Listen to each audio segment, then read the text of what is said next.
Honey trap ಇವತ್ತು ರಾಜ್ಯದಾದ್ಯಂತ ಇದೊಂದೇ ವಿಷಯದ ಬಗ್ಗೆ ದೊಡ್ಡ ಮಟ್ಟದಲ್ಲಿ ಚರ್ಚೆಯಾಗ್ತಾ ಇದೆ. ಸಚಿವರೊಬ್ಬರು ಹನಿ ಟ್ರ್ಯಾಪ್ ಯತ್ನ ನಡೆದಿತ್ತು ಅವರಿಗೆ ಅಂತ ವಿಧಾನಸಭೆಯಲ್ಲೇ ಬಾಂಬ್ ಸಿಡಿಸಿದ್ದಾರೆ. ಜೊತೆಗೆ 48 ಶಾಸಕರ ವಿಡಿಯೋ ಇದೆ ಅಂತ ಬೇರೆ ಹೇಳಿದ್ದಾರೆ. ಈ ಕುರಿತ ಒಂದು ರಿಪೋರ್ಟ್ ಇಲ್ಲಿದೆ ನೋಡಿ.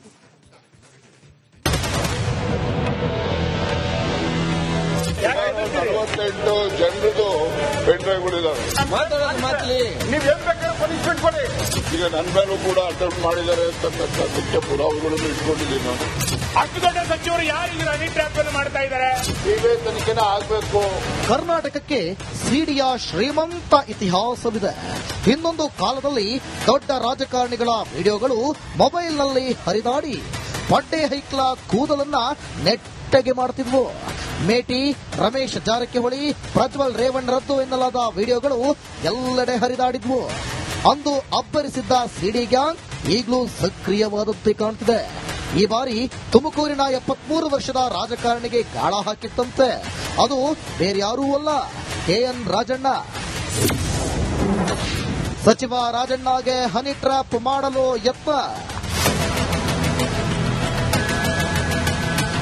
ನನ್ನ ಮೇಲೆ ಹನಿ ಟ್ರ್ಯಾಪ್ ಯತ್ನ ನಡೆದಿದೆ ಎಂಬುದನ್ನು ಸಹಕಾರ ಸಚಿವ ಕೆಎನ್ ರಾಜಣ್ಣ ಒಪ್ಪಿದ್ದಾರೆ. ಗೃಹ ಸಚಿವರು ವಿಶೇಷ ತನಿಖೆ ಮಾಡಿಸಿ ಪ್ರೊಡ್ಯೂಸರ್, ಡೈರೆಕ್ಟರ್, ನಟಿಯರು ಯಾರಿದ್ದಾರೆ ಎಂಬುದನ್ನು ಪತ್ತೆ ಹಚ್ಚಿ ಶಿಕ್ಷೆ ಕೊಡಿಸಬೇಕು ಎಂದು ಭಾವನಾತ್ಮಕವಾಗಿ ಮಾತನಾಡಿದರು. ಸುಮ್ನೆ ಪಾಪ ಈ ರೇವಣ್ಣವರು ಅವ್ರದ್ದು, ಅವರ ಇನ್ನೊಂದು ಕುಟುಂಬದ್ದು ಇವೆಲ್ಲ ಬರ್ತವೆ. ಈಗ ನನ್ನ ಮೇಲೂ ಕೂಡ ಅಟೆಂಪ್ಟ್ ಮಾಡಿದ್ದಾರೆ ಅಂತಕ್ಕಂಥದ್ದಕ್ಕೆ ಪುರಾವೆಗಳನ್ನು ಇಟ್ಕೊಂಡಿದ್ದೀನಿ ನಾನು. ಅದ್ರ ಬಗ್ಗೆ ದೂರನ್ನ ಕೊಡ್ತಾರೆ. ಅದಕ್ಕೆ ಗೃಹ ಮಂತ್ರಿಗಳು ಒಂದು ವಿಶೇಷವಾದ ತನಿಖೆಯನ್ನ ಮಾಡಿಸಿ ಯಾರೆಲ್ಲ ಇದ್ದಾರೆ ಅವನ್ನೆಲ್ಲ ಕೂಡ ಬಹಿರಂಗ ಮಾಡಬೇಕು ಅಂತಕ್ಕಂಥದ್ದು ನನ್ನ ಒತ್ತಾಯ. ಬಯಲಾಗುತ್ತಾ 48 ರಾಜಕಾರಣಿಗಳ ಪೆನ್ಡ್ರೈವ್. ನಿಮ್ಮಲ್ಲಿ 48 ಜನರದು ಪೆಂಡ್ರೈವ್ಗಳಿದಾವೆ. ಇಲ್ಲಿಯವರು ಇದ್ದಾರೆ, ಅಲ್ಲಿಯವರು ಇದ್ದಾರೆ. ರಾಜ್ಯ ಮಟ್ಟದಲ್ಲ, ರಾಷ್ಟ್ರ ಮಟ್ಟದಲ್ಲಿ ಇರ್ತಕ್ಕಂಥ ಎಲ್ಲ ಪಕ್ಷದ ಮುಖಂಡರು ಕೂಡ ಇದಾವೆ. ಅದರಿಂದ ಇದೊಂದು ಪಿಡುಗು. ಇದು ಸುಮ್ಮನೆ ಯಾರೋ ಒಬ್ರು ಮಾಡಿದ್ರೆ ಎಲ್ರಿಗೂ ಕೂಡ ಅನ್ವಯ ಆಗುವ ರೀತಿಯಲ್ಲಿ ಅದನ್ನು ಆರೋಪ ಮಾಡತಕ್ಕಂಥದ್ದು ನಿಲ್ಲಬೇಕು. ರಾಜಣ್ಣ ಮಾತ್ರವಲ್ಲ, ರಾಜಣ್ಣ ಮಗನಿಗೂ ಸ್ಕೆಚ್. ಇಲ್ಲಿ ರಾಜಣ್ಣ ರಾಜೇಂದ್ರ ಅಂತಲ್ಲ, ಯಾರು ಈ ಸಿಡಿಗಳ ಬಗ್ಗೆ ಮಾತಾಡ್ತಾರೆ ನಾನು ಅದ್ರ ಬಗ್ಗೆ ಚರ್ಚೆ ಮಾಡಕ್ ಹೋಗಲ್ಲ. ಬಟ್ ಆಗುವಂತ ತಪ್ಪಿದು. ಒಬ್ಬ ರಾಜಕಾರಣಿ, ಒಬ್ಬ ಹಿಂದುಳಿದ ರಾಜಕಾರಣಿ ಇವತ್ತು ಮಟ್ಟಕ್ಕೆ ಬೆಳೆದವ್ರೆ ಅಂತ ಹೇಳಿದ್ರೆ ಅದು ಸ್ವಲ್ಪ ಸಹಜವಾಗಿ ಅದು ಕಣ್ಣಿರುತ್ತದೆ. ಯಾಕಂದ್ರೆ ನೇರ ನುಡಿ ರಾಜಣ್ಣವರು ಅಂತ. ಸೊ ಇಲ್ಲ ಅಪ್ಪನ ಕಟ್ಟಾಕ್ಬೇಕು, ಇಲ್ಲ ಮಗನ್ ಕಟ್ಟಾಕ್ಬೇಕು, ಅದು ಬೇರೆ ರೀಸನ್ ಇಲ್ಲ. ಸೊ ಅದರಿಂದ ಇದು ನಡೀತಾ ಇದೆ. ನೋಡೋಣ, ಇದು ಆಗುವಂತ ತಪ್ಪು ಅಷ್ಟೇ. ಯಾರು ನನ್ನ ಮೇಲಾಗ್ಲಿ, ತಂದೆಯವ್ರ ಮೇಲಾಗ್ಲಿ, ಬಟ್ ಬೇರೆಯವ್ರ ಮೇಲಾಗ್ಲಿ ಇದು ಆಗ್ಬಾರ್ದು. ಸಿಬಿಐಗೆ ಹೋಗುತ್ತಾ ಹನಿ ಟ್ರ್ಯಾಪ್ ಪ್ರಕರಣ. ಯಾರು ಹನಿ ಟ್ರ್ಯಾಪ್ ಮಾಡಿಸಿರೋದು, ಯಾರ್ಯಾರ ಮೇಲೆ ಮಾಡಿಸಿದ್ದಾರೆ, ಎಷ್ಟು ಇನ್ವೆಸ್ಟ್ಮೆಂಟ್ ಮಾಡಿದ್ದಾರೆ, ಯಾರ್ಯಾರ ಬಳಕೆ ಮಾಡ್ಕೊಂಡಿದ್ದಾರೆ, ಹನಿ ಟ್ರ್ಯಾಪ್ ಮಾಡಿದ ಮೇಲೆ ಬ್ಲಾಕ್ ಮೇಲಿಂಗ್ ಮಾಡಿದಾರ ಅಥವಾ ಇನ್ನೇನೋ ಉದ್ದೇಶಕ್ಕೆ ಹನಿ ಟ್ರ್ಯಾಪ್ ಮಾಡ್ತಿದ್ದಾರೆ, ಇದೆಲ್ಲದರ ಸಮಗ್ರ ತನಿಖೆಯ ಅವಶ್ಯಕತೆ ಇದೆ.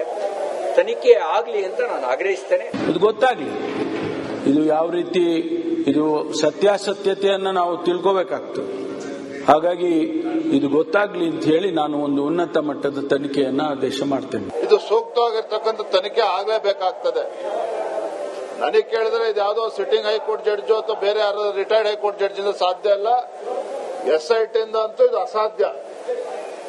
ಸಿಬಿಐ ತನಿಖೆನೇ ಆಗಬೇಕು ಅನ್ನೋದು ನಮ್ಮ ಅಭಿಪ್ರಾಯ.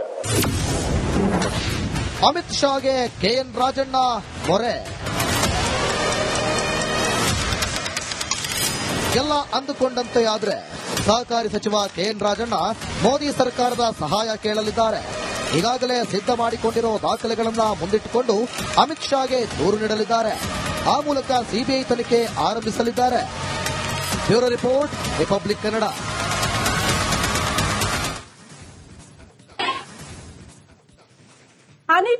ಹನಿ ಟ್ರ್ಯಾಪ್ ಇವತ್ತು ರಾಜ್ಯದಾದ್ಯಂತ ಇದೊಂದೇ ವಿಷಯದ ಬಗ್ಗೆ ದೊಡ್ಡ ಮಟ್ಟದಲ್ಲಿ ಚರ್ಚೆಯಾಗ್ತಾ ಇದೆ.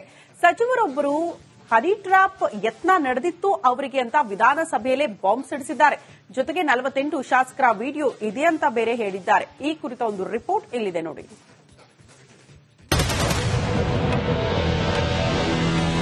48 ಜನರದು ಪೆಂಡ್ರೈವ್ಗಳಿದಾವೆ. ಈಗ ನನ್ನ ಮೇಲೂ ಕೂಡ ಅಟೆಂಪ್ಟ್ ಮಾಡಿದ್ದಾರೆ ಅಂತಕ್ಕಂಥದ್ದಕ್ಕೆ ಪುರಾವೆಗಳನ್ನು ಇಟ್ಕೊಂಡಿದ್ದೀನಿ ನಾನು. ಅಷ್ಟು ದೊಡ್ಡ ಸಚಿವರು ಯಾರು ಹನಿ ಟ್ರ್ಯಾಪ್ ಮಾಡ್ತಾ ಇದ್ದಾರೆ? ಈಗ ತನಿಖೆನ ಆಗಬೇಕು. ಕರ್ನಾಟಕಕ್ಕೆ ಸಿಡಿಯ ಶ್ರೀಮಂತ ಇತಿಹಾಸವಿದೆ. ಇನ್ನೊಂದು ಕಾಲದಲ್ಲಿ ದೊಡ್ಡ ರಾಜಕಾರಣಿಗಳ ವಿಡಿಯೋಗಳು ಮೊಬೈಲ್ನಲ್ಲಿ ಹರಿದಾಡಿ ಪಡ್ಡೆ ಹೈಕ್ಲ ಕೂದಲನ್ನ ನೆಟ್ಟಗೆ ಮಾಡುತ್ತಿದ್ವು. ಮೇಟಿ, ರಮೇಶ್ ಜಾರಕಿಹೊಳಿ, ಪ್ರಜ್ವಲ್ ರೇವಣ್ಣರದ್ದು ಎನ್ನಲಾದ ವಿಡಿಯೋಗಳು ಎಲ್ಲೆಡೆ ಹರಿದಾಡಿದ್ವು. ಅಂದು ಅಬ್ಬರಿಸಿದ್ದ ಸಿಡಿ ಗ್ಯಾಂಗ್ ಈಗಲೂ ಸಕ್ರಿಯವಾದಂತೆ ಕಾಣ್ತಿದೆ. ಈ ಬಾರಿ ತುಮಕೂರಿನ 73 ವರ್ಷದ ರಾಜಕಾರಣಿಗೆ ಗಾಳ ಹಾಕಿತ್ತಂತೆ. ಅದು ಬೇರ್ಯಾರೂ ಅಲ್ಲ, KN ರಾಜಣ್ಣ. ಸಚಿವ ರಾಜಣ್ಣಗೆ ಹನಿ ಟ್ರ್ಯಾಪ್ ಮಾಡಲು ಯತ್ನ. ನನ್ನ ಮೇಲೆ ಹನಿ ಟ್ರ್ಯಾಪ್ ಯತ್ನ ನಡೆದಿದೆ ಎಂಬುದನ್ನು ಸಹಕಾರ ಸಚಿವ KN ರಾಜಣ್ಣ ಒಪ್ಪಿದ್ದಾರೆ. ಗೃಹ ಸಚಿವರು ವಿಶೇಷ ತನಿಖೆ ಮಾಡಿಸಿ ಪ್ರೊಡ್ಯೂಸರ್, ಡೈರೆಕ್ಟರ್, ನಟಿಯರು ಯಾರಿದ್ದಾರೆ ಎಂಬುದನ್ನು ಪತ್ತೆ ಹಚ್ಚಿ ಶಿಕ್ಷೆ ಕೊಡಿಸಬೇಕು ಎಂದು ಭಾವನಾತ್ಮಕವಾಗಿ ಮಾತನಾಡಿದರು. ಸುಮ್ನೆ ಪಾಪ ಈ ರೇವಣ್ಣವರು ಅವ್ರದ್ದು ಅವರ ಇನ್ನೊಂದು ಕುಟುಂಬದ್ದು ಇವೆಲ್ಲ ಬರ್ತವೆ. ಈಗ ನನ್ನ ಮೇಲೂ ಕೂಡ ಅಟೆಂಪ್ಟ್ ಮಾಡಿದ್ದಾರೆ ಅಂತಕ್ಕಂಥದ್ದಕ್ಕೆ ಪುರಾವೆಗಳನ್ನು ಇಟ್ಕೊಂಡಿದ್ದೀನಿ ನಾನು. ಅದ್ರ ಬಗ್ಗೆ ದೂರನ್ನ ಕೊಡ್ತಾರೆ. ಅದಕ್ಕೆ ಗೃಹ ಮಂತ್ರಿಗಳು ಒಂದು ವಿಶೇಷವಾದ ತನಿಖೆಯನ್ನ ಮಾಡಿಸಿ ಯಾರೆಲ್ಲ ಇದ್ದಾರೆ ಅವನ್ನೆಲ್ಲ ಕೂಡ ಬಹಿರಂಗ ಮಾಡಬೇಕು ಅಂತಕ್ಕಂಥದ್ದು ನನ್ನ ಒತ್ತಾಯ. ಬಯಲಾಗುತ್ತಾ 48 ರಾಜಕಾರಣಿಗಳ ಪೆನ್ಡ್ರೈವ್. ನಿಮ್ಮಲ್ಲಿ 48 ಜನರದು ಪೆಂಡ್ರೈವ್ಗಳಿದಾವೆ. ಇಲ್ಲಿಯವರು ಇದ್ದಾರೆ, ಅಲ್ಲಿಯವರು ಇದ್ದಾರೆ. ರಾಜ್ಯ ಮಟ್ಟದಲ್ಲ, ರಾಷ್ಟ್ರ ಮಟ್ಟದಲ್ಲಿ ಇರ್ತಕ್ಕಂಥ ಎಲ್ಲ ಪಕ್ಷದ ಮುಖಂಡರು ಕೂಡ ಇದಾವೆ. ಅದರಿಂದ ಇದೊಂದು ಪಿಡುಗು. ಇದು ಸುಮ್ಮನೆ ಯಾರೋ ಒಬ್ರು ಮಾಡಿದ್ರೆ ಎಲ್ರಿಗೂ ಕೂಡ ಅನ್ವಯ ಆಗೋ ರೀತಿಯಲ್ಲಿ ಅದನ್ನು ಆರೋಪ ಮಾಡತಕ್ಕಂಥದ್ದು ನಿಲ್ಲಬೇಕು. ರಾಜಣ್ಣ ಮಾತ್ರವಲ್ಲ, ರಾಜಣ್ಣ ಮಗನಿಗೂ ಸ್ಕೆಚ್. ಇಲ್ಲಿ ರಾಜಣ್ಣ ರಾಜೇಂದ್ರ ಅಂತಲ್ಲ, ಯಾರು ಈ ಸಿಡಿಗಳ ಬಗ್ಗೆ ಮಾತಾಡ್ತಾರೆ ನಾನು ಅದ್ರ ಬಗ್ಗೆ ಚರ್ಚೆ ಮಾಡಕ್ ಹೋಗಲ್ಲ. ಬಟ್ ಆಗುವಂತ ತಪ್ಪಿದು. ಒಬ್ಬ ರಾಜಕಾರಣಿ, ಒಬ್ಬ ಹಿಂದುಳಿದ ರಾಜಕಾರಣಿ ಇವತ್ತಿ ಮಟ್ಟಕ್ಕೆ ಬೆಳೆದವ್ರೆ ಅಂತ ಹೇಳಿದ್ರೆ ಅದು ಸ್ವಲ್ಪ ಸಹಜವಾಗಿ ಅದು ಕಣ್ಣಿರುತ್ತದೆ. ಯಾಕಂದ್ರೆ ನೇರ ನೋಡಿ ರಾಜಣ್ಣವರು ಅಂತ.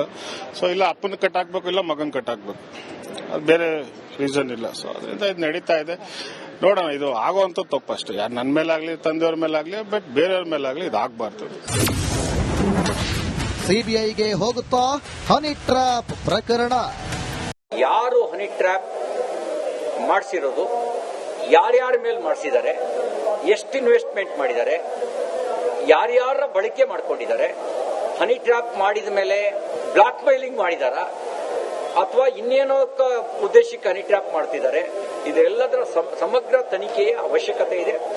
ತನಿಖೆ ಆಗಲಿ ಅಂತ ನಾನು ಆಗ್ರಹಿಸ್ತೇನೆ. ಇದು ಗೊತ್ತಾಗ್ಲಿ, ಇದು ಯಾವ ರೀತಿ, ಇದು ಸತ್ಯಾಸತ್ಯತೆಯನ್ನು ನಾವು ತಿಳ್ಕೋಬೇಕಾಗ್ತದೆ.